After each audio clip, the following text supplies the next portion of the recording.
Okay, our next theme will be mental health and neurodiversity with our new guest speakers, Jay and Charlotte. Do you want to introduce yourselves?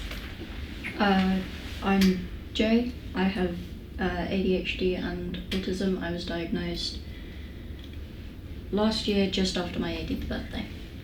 I'm Charlotte and I'm the Director of Student Services at the Academy. Thank you, Charlotte. Thank you, Jay. Let's start off with the first question. What is neurodiversity? It's a very complex question. I mean, because it's a very broad spectrum. Obviously the initial things that people are going to jump to is autism and ADHD, but it also covers dyslexia, dyspraxia, Tourette's syndrome. Most personality disorders will fall under neurodiversity. There's a lot of links again between the ASD and ADHD umbrellas and symptoms and those within the personality disorder spectrum. Yeah. Specifically cluster B, I think there's a lot of links there. So how I understand it is that it can affect social understanding, sensory processing, communication and information processing. So my child was diagnosed with autism and ADD. So yeah, I would say that's how it kind of manifests in them. But as Jay said, it's different for every neurodiverse person. Yeah.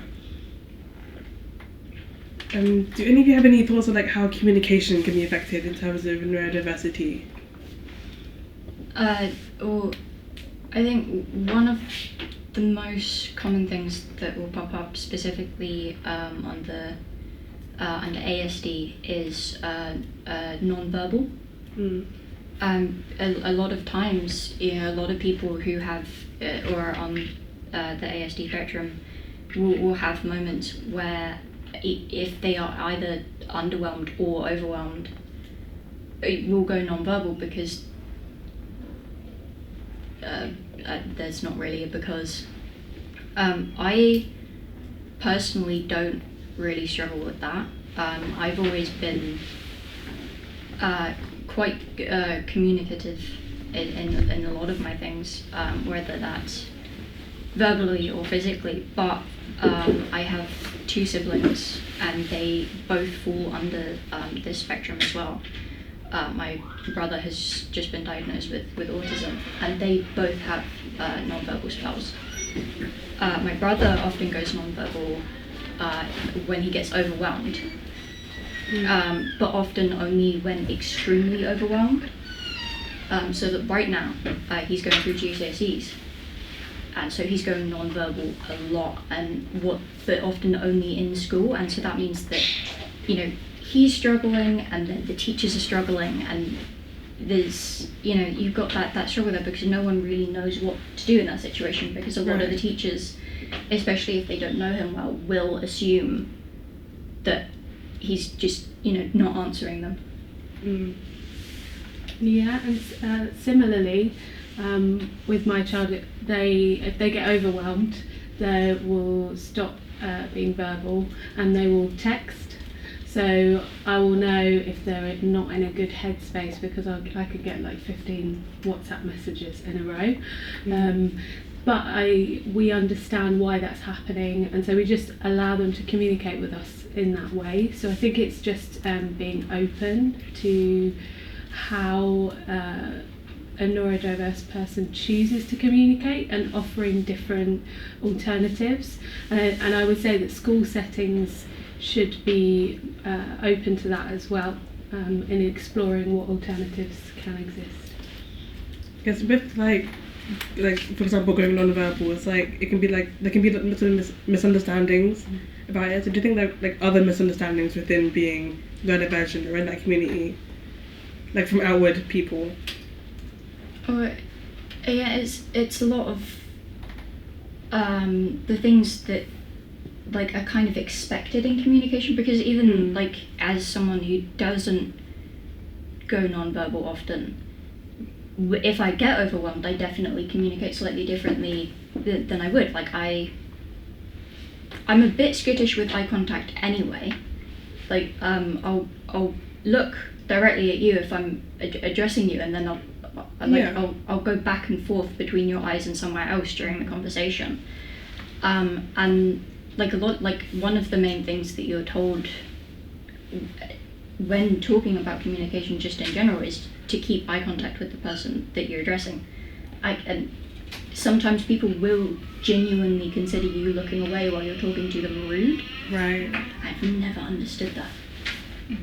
Yeah, I would say there's lots of misconceptions around neurodiverse people and communication.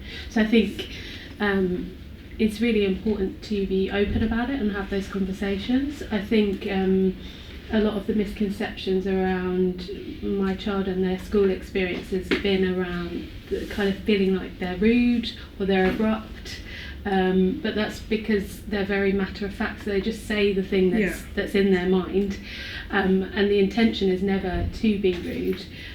I think another misconception is that people that have ASD, they're not sympathetic. I don't know if you've heard that before.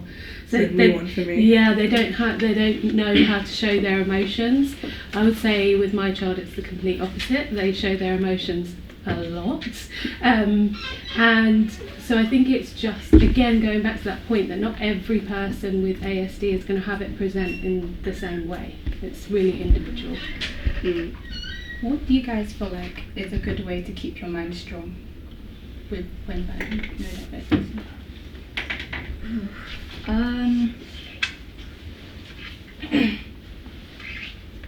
That is a very deep question, actually. I hadn't even... It's a very broad question, isn't it? Yeah, I hadn't even thought about how to even start answering that one.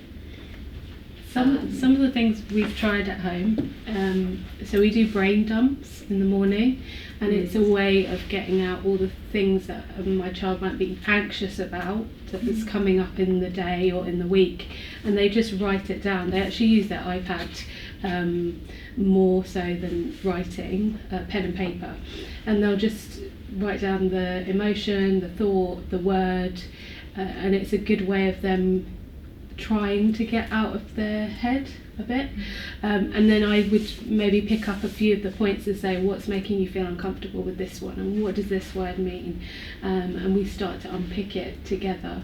So I found that really helps them. And I would say being creative. I don't know if you agree, Jay.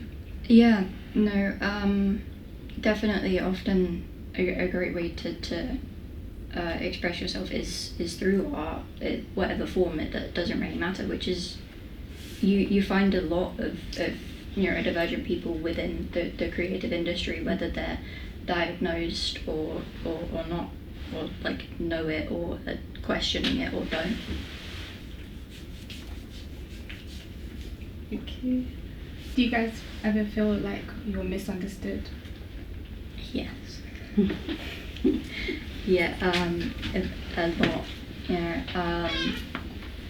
I went through 3 different primary schools, not to do with neurodiversity, just because of the situation and whatever, but and then I had the 1 secondary school, but every single school had very, very different environment.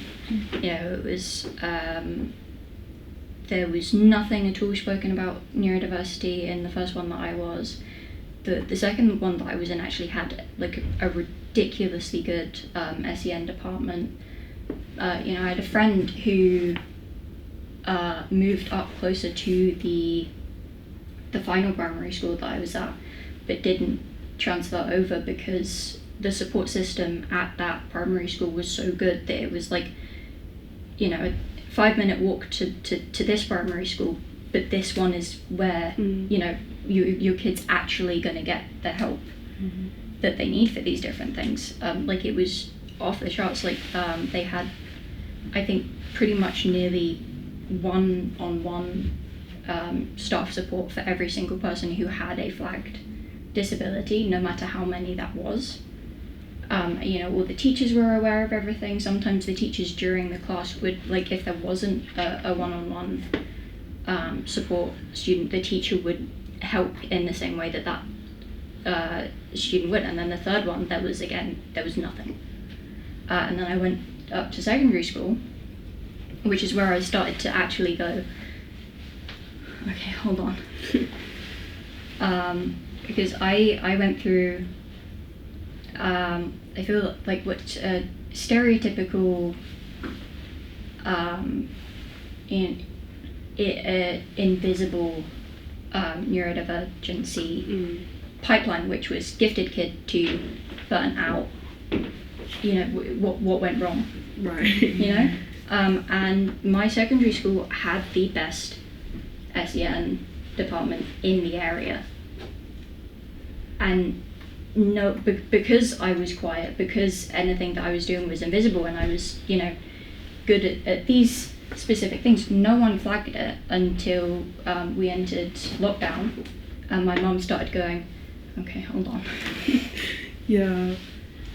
And I think, linking into our next topic a little bit, what are like different ways neurodiversity is presented in different genders, like between different people?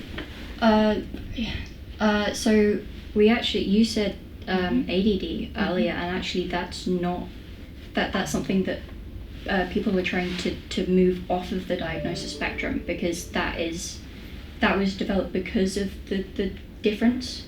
Because so ADHD stands for Attention Deficit Hyperactive Disorder, and one of the big problems was a lot of people who were assigned female at birth didn't show the hyperactive part, which is why so many people who are assigned female at birth are diagnosed so much later than those assigned male at birth, because the hyperactivity is a lot more common in that sex.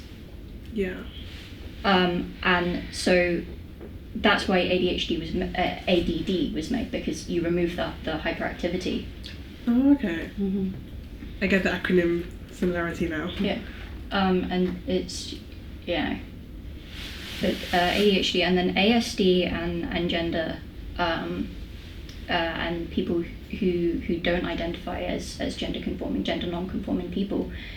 There's a lot of crossovers between gender non-conforming people and people on the autism spectrum, because gender is a social construct, and one of the things that is like one of the main flags of autism specifically is a lot of social constructs just don't make sense. Like what would it, like, I understand that this is universally understood, but why? What is it actually? Why does it exist? What does it do? Because it doesn't make sense. It's just this idea that everyone's supposed to adhere to.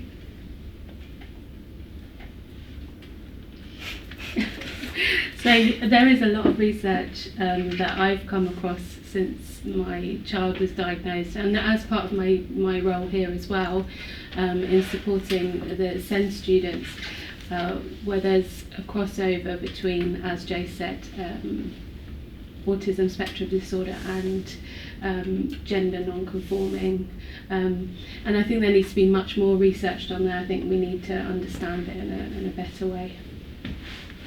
Well, thank you everyone for your points and your stories, and we'll move on to our next topic. Okay. Cut.